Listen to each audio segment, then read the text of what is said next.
স্বাধীনতা দিবসের পূর্ণ লগ্নে পালিত হল মহান স্বাধীনতা সংগ্রামী দার্শনিক ও দূরদর্শী চিন্তাবিদ ঋষি অরবিন্দ ঘোষের ১৫৪তম জন্মজয়ন্তী। প্রতি বছরের মতো এবারও শেক্সপিয়ার সরণির ঐতিহাসিক অরবিন্দ ভবনে দিনটি উদযাপিত হয় পরম শ্রদ্ধা ও মর্যাদার সঙ্গে। অরবিন্দ ঘোষের প্রতিকৃতিতে শ্রদ্ধার্ঘ্য ও মাল্যদান করেন মুখ্যমন্ত্রী শুভেন্দু অধিকারী। দক্ষিণ কলকাতা জেলা সভাপতি সহ উপস্থিত অন্যান্য বিশিষ্ট ব্যক্তিবর্গ মহামানব অরবিন্দের স্মৃতির প্রতি সম্মান জানান।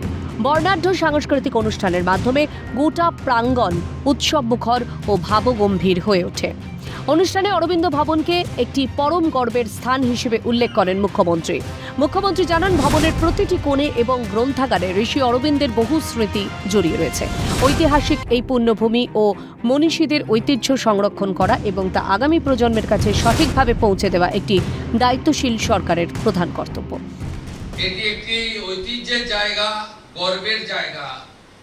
সেখানে বিগত দিনে কোনো মুখ্যমন্ত্রী আসেননি। আমি তার জন্য আজকের দিনে সমালোচনা করব না। আমি যে এখানে প্রবেশের সুযোগ পেয়েছি জনতা জনার্দনের আশীর্বাদ নিয়ে, এটা আমার কাছে আমার জীবনে বড় প্রাপ্তি বলে মনে হচ্ছে। রাজ্য সরকারের পক্ষ থেকে যে ধরনের এই ধরনের আমি মনে করি এগুলো হেরিটেজ, এই ঐতিহ্যকে রাখতেই হবে। আমাকে মাননীয় প্রধানমন্ত্রী শপথ গ্রহণ করানোর দিনই বলে গেছিলেন, বিকাশ ভি হোগা বিরাসত ভি হোগা, অর্থাৎ ঐতিহ্য এবং আমাদের যে এই ধরনের মহামানবদেরকে কেন্দ্র করে আমাদের যে সমস্ত প্রতিষ্ঠান গড়ে উঠেছে তাকে এগিয়ে নিয়ে যাওয়া, তাকে সুন্দর করে রক্ষণাবেক্ষণ করা এবং নতুন প্রজন্মের মধ্যে তার লেখা, তার বাণী, তার বক্তৃতা, তার ত্যাগ, তার দেশাত্মবোধ সেটাকে সঞ্চারিত করা। অনুষ্ঠানে ঋষি অরবিন্দের রাষ্ট্রবাদ, বিপ্লবী চেতনা এবং তার জাতীয়তাবাদী দর্শনের উপর বিশেষ আলোকপাত করা হয়। মুখ্যমন্ত্রী বলেন, আধুনিক বিশ্বে প্রকৃত দেশপ্রেম, জাতীয়তাবাদ এবং দেশই সর্বোপরি এই বোধ তৈরি করতে অরবিন্দের জীবন ও কর্ম সম্পর্কে জানা অত্যন্ত জরুরি।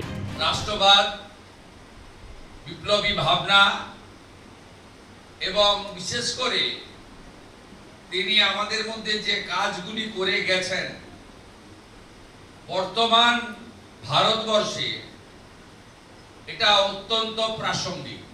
আজকের দিনের ছাত্রছাত্রীরা, যুবক যুবতীরা এবং আগামী ভবিষ্যৎ, আমি মনে করি ঋষি শ্রী অরবিন্দের তার বন্দে মাতরম পত্রিকা সহ নানা অবদান আমাদের উল্লেখ করা, চর্চিত করা, তাদের মধ্যে সঞ্চারিত করার কাজ আমাদের করতে হবে।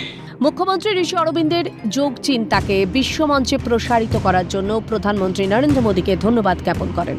মুখ্যমন্ত্রী জানান, আন্তর্জাতিক স্তরে ভারতের যোগ চর্চা পৃথিবীর কোটি কোটি মানুষ গ্রহণ করেছে। যোগ কেবল শারীরিক গঠন বা মানসিক শান্তির মাধ্যম নয়, এটি একজন মানুষকে সম্পূর্ণ ও পরিপূর্ণ মানুষ হিসেবে গড়ে তোলার সবচেয়ে বড় মাধ্যম। এবং প্রধানমন্ত্রীকে আবার ধন্যবাদ দেব যে তিনি ঋষি অরবিন্দের ভাবনায় যোগাকে ফিরিয়ে এনেছেন। যেই যোগা আজকে পৃথিবীর অসংখ্য দেশ গ্রহণ করেছে। স্বাধীনতা দিবস এবং ঋষি অরবিন্দের জন্মজয়ন্তীর এই শুভ মেলবন্ধন ঐতিহাসিক প্রাঙ্গণে দাঁড়িয়ে দেশাত্মবোধ ও জাতীয় ভাবনার এক নবজাগরণের বার্তা দিল। ক্যামেরা নিখিল দাসের সঙ্গে সুদীপ্ত পালের রিপোর্ট, ক্যালকাটা নিউজ।